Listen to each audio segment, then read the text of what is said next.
வணக்கம், நான் நான்சி கோமகன். இன்னைக்கு என்ன புக்கு தெரியுமா? உங்களுக்கு பறவைகள்னா ரொம்ப பிடிக்குமா? இன்னைக்கு என்ன கதை தெரியுமா? இது குயில் ஏன் காக்கை கூட்டில் முட்டையிடுகிறது. இந்த புத்தகத்தை ஹரணி எழுதியிருக்காங்க, கேஜி பப்ளிகேஷன்ஸ் வெளியிட்டிருக்காங்க.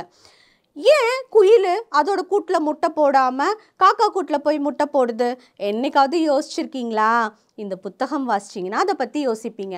ஆனால் இந்த புத்தகத்தில் அவர் காட்டினுடைய அரசியலை வச்சு கழுகு ராஜா, கழுகு ராணி அப்படியெல்லாம் வச்சு இந்த கதையை எழுதியிருக்காரு.